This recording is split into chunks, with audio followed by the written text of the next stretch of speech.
Isang matapang na hakbang ng Pangulo patungkol sa balikatan exercises na magaganap sa Pilipinas kasama ang European countries, France, Germany, US at Japan. Ang balikatan exercises na magaganap ang pinakaunang makasaysayang exercises sa pagitan ng Pilipinas at US.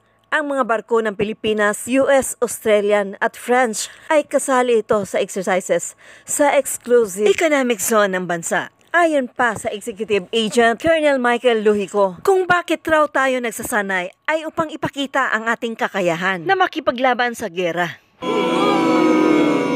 Alam nyo ba ang magiging epekto nito? Ay magdudulot ng pagbabago sa kahirapan sa ekonomiya, lipunan at matinding pagdurusa. Ang yaman ng bansa ay pinagsasamantalahan para sa digmaan at ito'y maaaring humantong sa kakapusan ng pagkain at kahirapan sa kalagitnaan ng pagsasanay.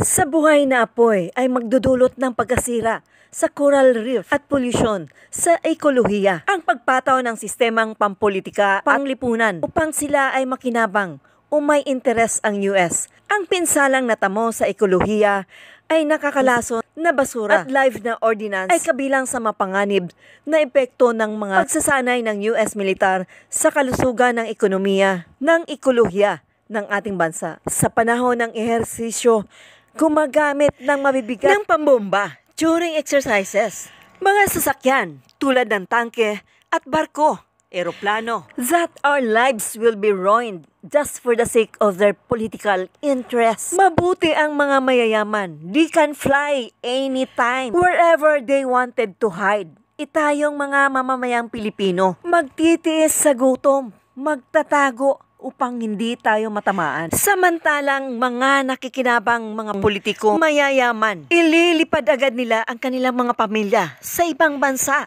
to be safe. How about us, poor people? Kaya kawawa tayong mga mahihirap na Pilipino dahil ginagamit nila tayo, ang mga politicians na magnanakaw. Kung kailan tayo umunlad sa pamumuno ni Duterte, nagkaroon tayo ng mga malalaking infrastructure. Gumanda ang ating mga kalsada, bridges, at iba pa. Tapos ngayon, gigirahin na naman. We've been through for 2 years sa pagkaupo ni BBM. That almost price is high. Tapos ito na naman, dadagdagan na naman ng kaguluhan sa Pilipinas. Do you think sa move ni BBM ay hindi magagalit ang China? This could be triggered para magalit ang China. Saan tayo ngayon pupunta?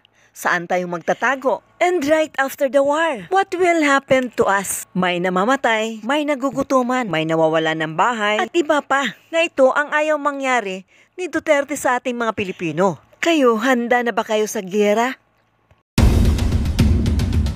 The Philippines has invited Japan to participate fully in next year's Balikatan exercises, the country's biggest war games with the United States.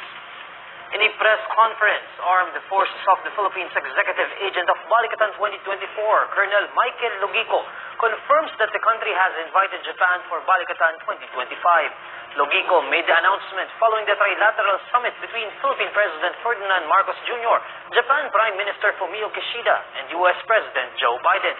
Marcos earlier said the reciprocal access agreement with Tokyo will soon be completed. The reciprocal access agreement enables a mechanism for shared military training and operations and larger joint exercises between Philippines and Japan. However, Luhico says that Japan will only join as observers for this year's Balikatan.